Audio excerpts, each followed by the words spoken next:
ప్రభు నామానికే మహిమ కలుగునుగాక. కూడొచ్చిన మీ అందరికీ, కర్మల ఆత్మీయ సహవాస సంఘ విశ్వాసులందరికీ మన ప్రభువును ఆయన ప్రియ కుమారుడునైన యేసుక్రీస్తు వారి శ్రేష్టమైన నామలో శుభములు మరియు అందరికీ వందనాలు.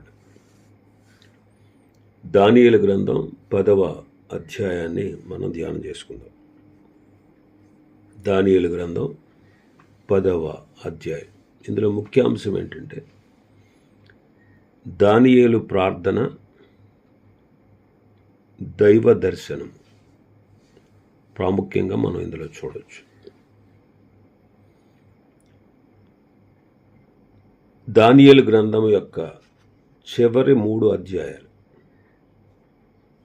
10, 11, 12 అధ్యాయాలు దానియేలునకు అనుగ్రహించబడిన ఒకే దర్శనమునకు సంబంధించి ఉన్నట్లుగా మనకు కనబడతాయి. ఇక్కడున్న దర్శనానికి 8వ అధ్యాయంలో ఉన్న దర్శనానికి సంబంధం ఉన్నట్లుగా కనబడదు. 8వ అధ్యాయమందు ముఖ్యంగా అలెగ్జాండర్ రాజ్యం యొక్క భాగంలో సిరియా దేశం యొక్క చరిత్ర గూర్చి ఎక్కువగా చెప్పబడింది. దీనిని గూర్చి ఈ ప్రవచనం అంతం వరకు సంపూర్ణంగా వివరించబడింది. 8వ అధ్యాయం 17వ వచనం, 19వ వచనం నుంచి 26వ వచనం, 27వ వచనం నందు మనం ఆ సందర్భాన్ని చూస్తాం. దానియేలు కానీ అతనితో ఉన్న మరి ఎవరు కానీ ఆ దర్శనాన్ని సంపూర్ణంగా గ్రహించలేకుండా ఉన్నారు అనే విషయాన్ని మనం కనుగొన్నాం.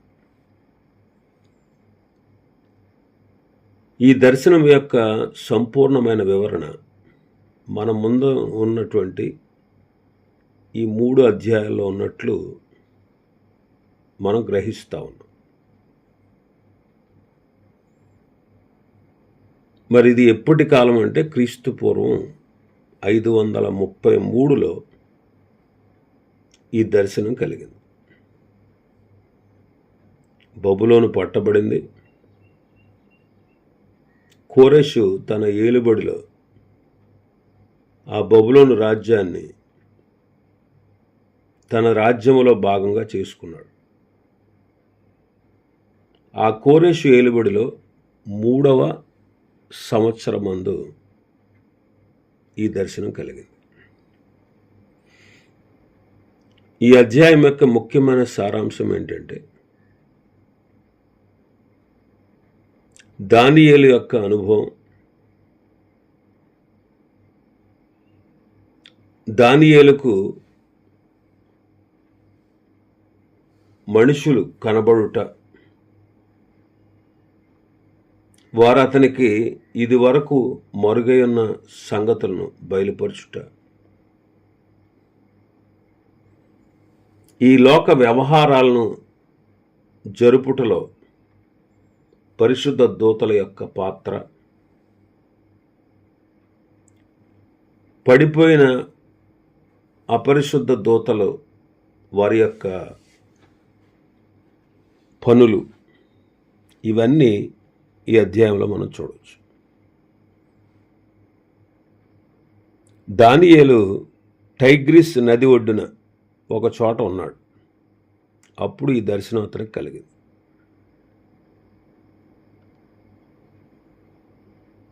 జెరుబ్బాబెలు నాయకత్వంలో తన స్వదేశానికి తిరిగి వెళుతూ ఉన్నటువంటి ఇశ్రాయేలు యొక్క మొదటి గుంపు ఇంకా బయలుదేరి ఉండకపోవచ్చు. దానియేలు వారి వెంబడి కనాను దేశానికి వెళ్ళలేదు. ఎందుకంటే తన దేశానికి అతడు తిరిగి వెళ్ళినట్లు ఎక్కడా కూడా వ్రాయబడి ఉండలేదు.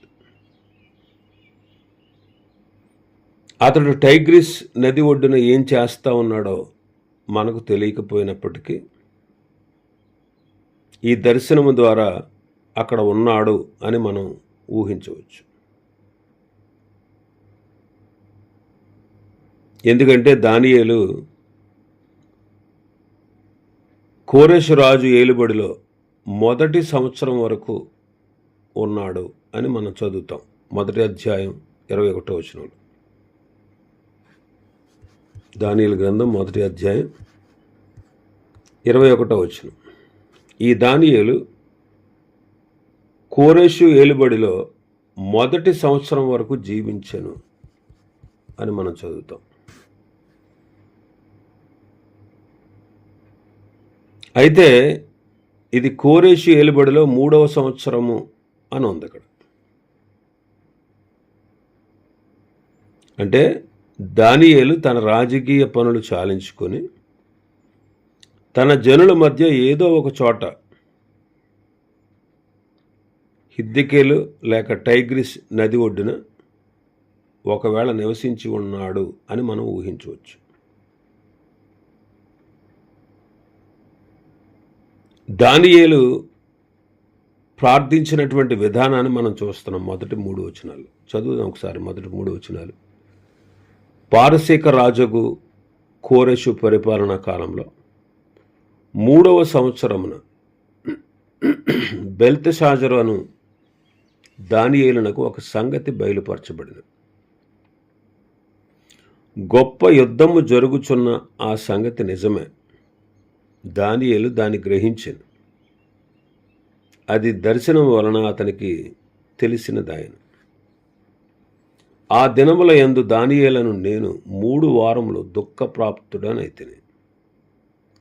3 వారములు గడుచు వరకు నేను సంతోషముగా భోజనము చేయలేక ఇంటిని. మాంసము కానీ ద్రాక్షారసము కానీ నా నోటిలోనికి రాలేదు. స్నానాభిషేకములను చేసుకొనలేదు.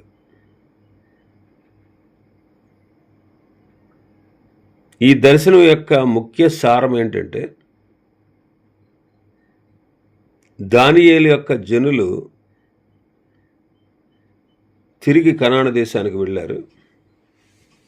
ఆ తర్వాత అతనికి గొప్ప యుద్ధము జరిగినట్లుగా అతనికి దర్శనంలో కనబడింది.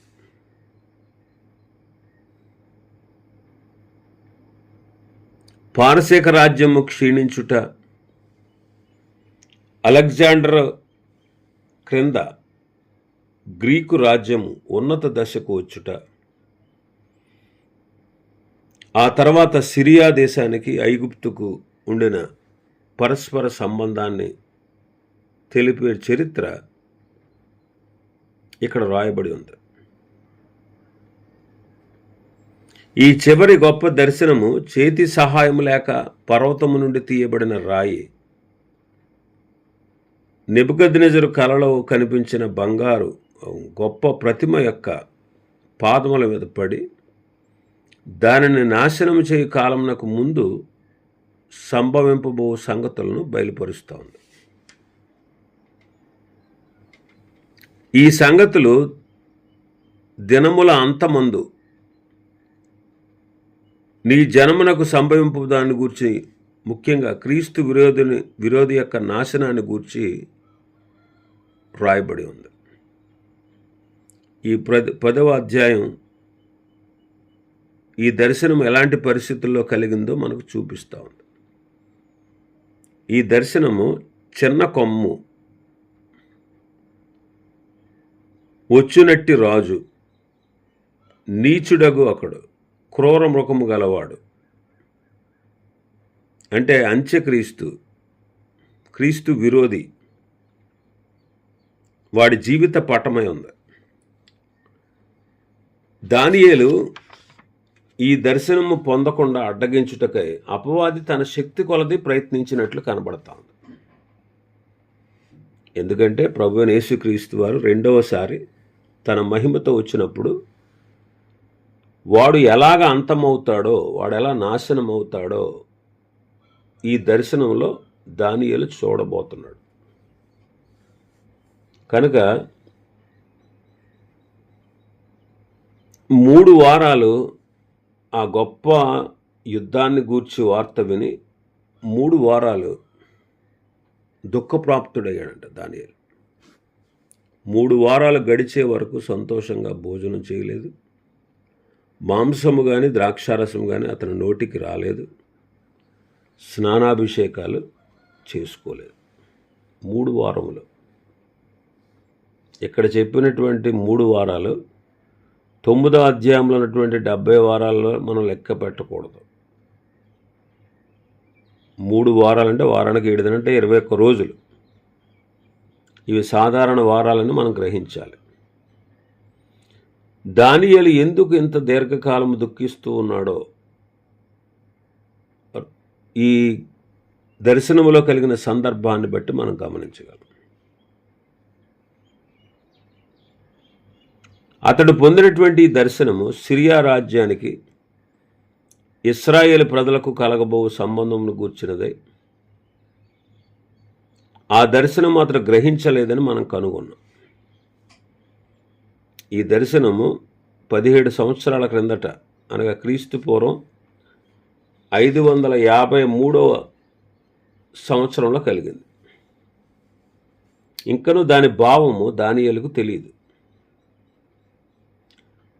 ప్రస్తుతం తాను రాజు పనిలో లేకున్న సమయం అందు ఈ దర్శనము అతని మనస్సునందు ఎక్కువ పని చేయడం ప్రారంభించింది. అందువల్ల దాని వివరణ ఏంటో తెలుసుకోవాలి అని ఇతడు ప్రార్థించాడు. ఆ ప్రయత్నంలో దాని భావం అతడు ఓర్చుకోలేనంత గొప్పదని కనుగొన్నప్పుడు దుఃఖము చేత వ్యాకులము చేత అతడు 3 వారాలు ఉపవాస ప్రార్థనల యందు గడిపాడు. యూదులు తిరిగి యెరూషలేముకు వెళ్ళిపోవచ్చు అని రాజు ఆజ్ఞ ఇచ్చి ఇప్పటికి 3 ఏండ్లు గడిచింది. దేవుడు యూదులను విడుదల చేస్తూ ఉన్నాడు. కాలం గడుస్తూ ఉంది. మొదటి 49 సంవత్సరాల అంతమున యెరూషలేము గోడలు వీధులు తిరిగి కట్టబడి ఉన్నాయి. అలాంటి సమయంలో దానియేలు 3 వారాలు దుఃఖప్రాప్తుడయ్యాడు. అతని దుఃఖమునకు కారణం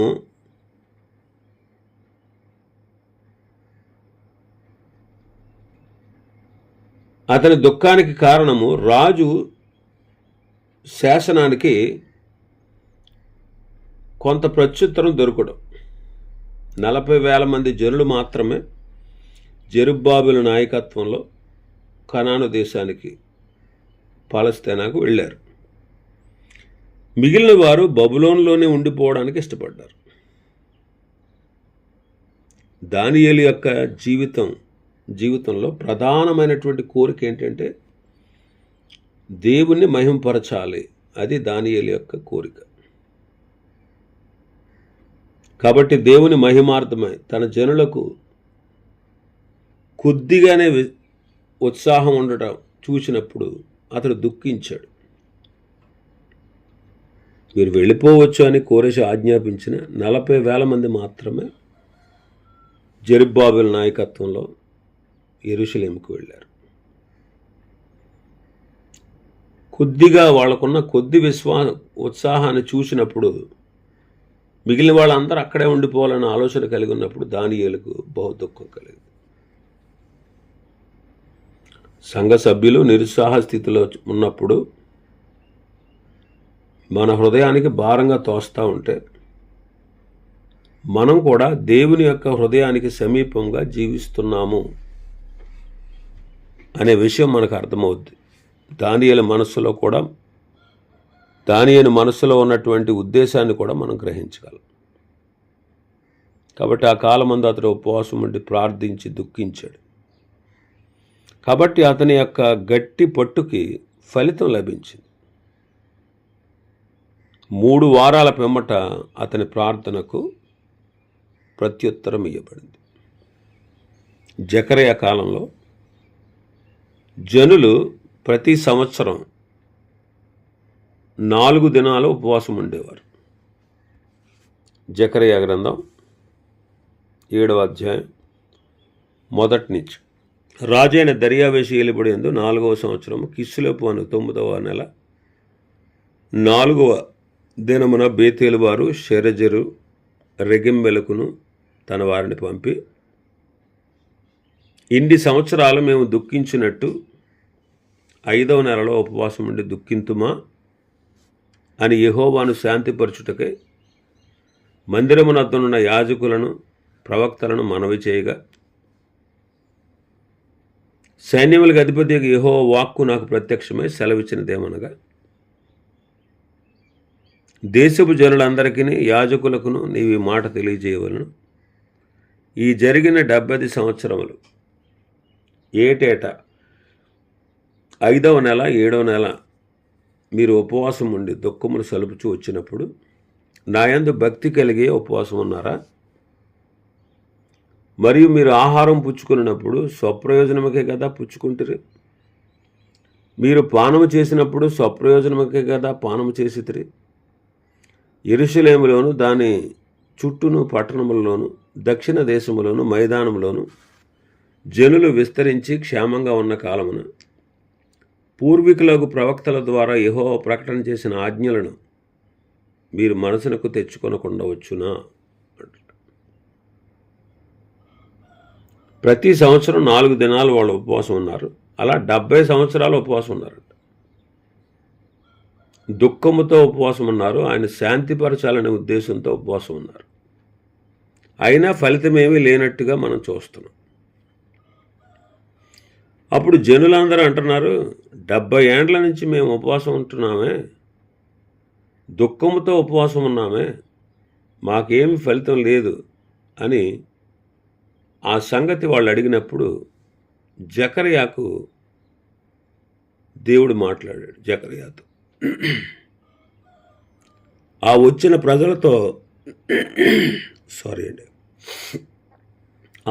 ప్రజలతో దేవుడు ఇలా చెప్తున్నాడు, మీరు 70 ఏండ్లు ఉపవాసం అన్న మాట వాస్తవమే. మరి నా యందు భక్తి కలిగి ఉపవాసం ఉన్నారా అని ప్రశ్నించారు.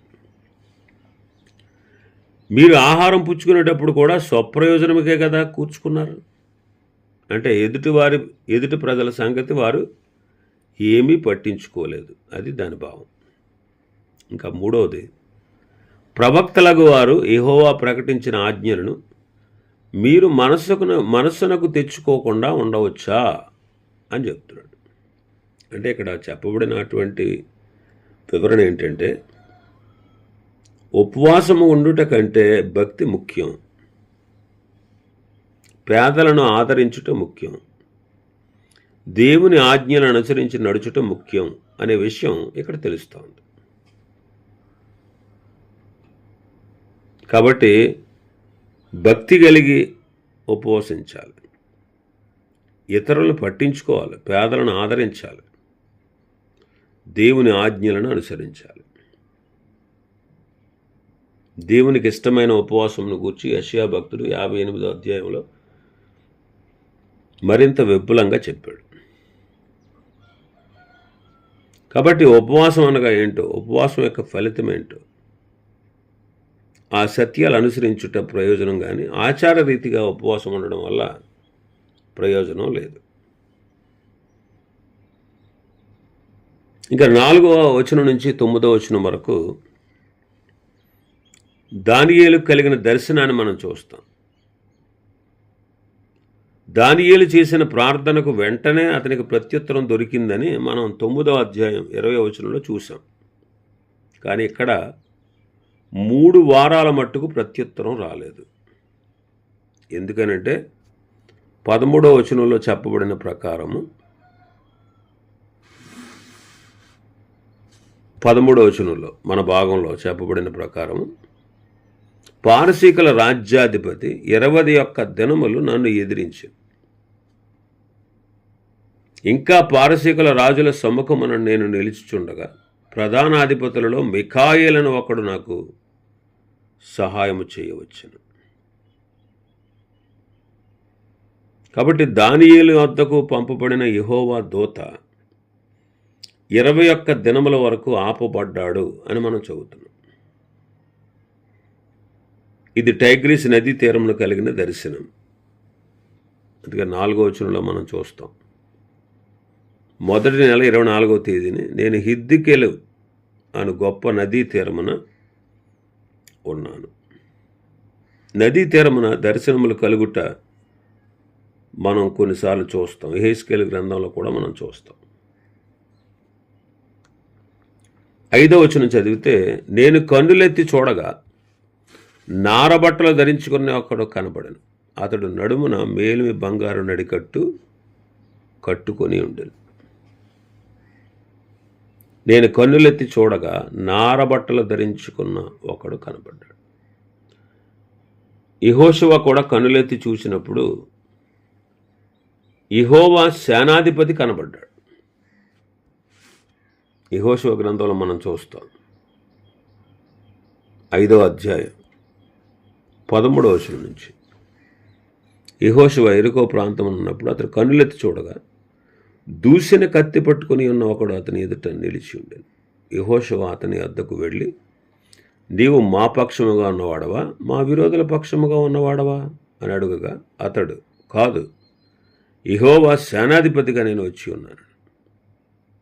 యెహోషువ నేల మట్టుకు సాగిలపడి నమస్కారం చేసి, నా ఏలినవాడు తన దాసునికి సెలవిచ్చినదేమని అడిగాను. ఇక్కడ ఈ సేనాధిపతి క్రీస్తే. దానియేలుకు కనబడినది కూడా క్రీస్తే. దానియేలుకు కనబడింది కూడా క్రీస్తే. కాబట్టి 5-6 వచనాల్లో మన భాగంలో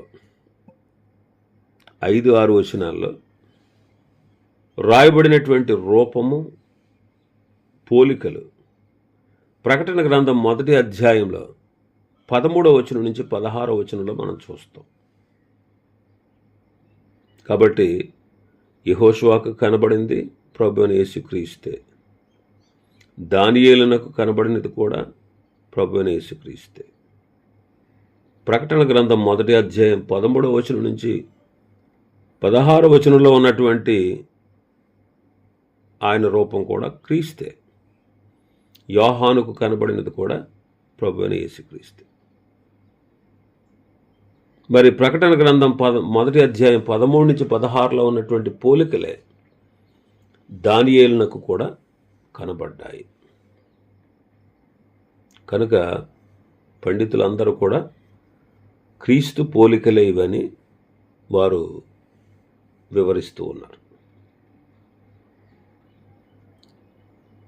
రానయ్యున్న దేవుని ఉగ్రతను గూర్చి బయలుపరచుటకు కొద్దిగా ముందు యేసుక్రీస్తును గూర్చిన మహిమకరమైన దర్శనము దానియేలుకు కనబడింది. అలాగే యోహానుకు, శిష్యుడైన యోహానుకు అనుగ్రహించబడింది. రానయ్యున్న దేవుని న్యాయ తీర్పుల వెలుగులో ఆయన యొక్క శక్తి, ఆయన యొక్క పరిశుద్ధత యొక్క దర్శనం వారికి దయచేయబడింది. వారికి ఈ దర్శనము దయచేయబడినప్పుడు ఇద్దరూ ఒకే విధంగా స్పందించారు. వారు దేవుని సన్నిధిలో ఉన్నామని గుర్తెరిగి భయభక్తులతో, శ్రద్ధతో ప్రతిస్పందించారు. కాబట్టి దానియేలు గ్రంథం 10వ అధ్యాయం 5-6 వచనాల్లో కనబడినది క్రీస్తే. ప్రకటన 1వ అధ్యాయం 13 నుంచి 16వ వచనంలో యోహానుకు కనబడినది కూడా క్రీస్తే. ఈ రెండు కూడా ఒకే రీతిగా పోల్చబడి ఉన్నాయి. కాబట్టి వాటిని మనం ధ్యానం చేద్దాం. మరి చాలా విషయాలు ఈ అధ్యాయంలో ఉన్నాయి. ప్రభు చిత్తమైతే రేపటి దినం మరికొన్ని విషయాలు మనం ధ్యానం చేద్దాం. దేవుడి వర్తమాన వాక్యాన్ని మన వెనుకడిలో ఆశీర్వదించునుగాక.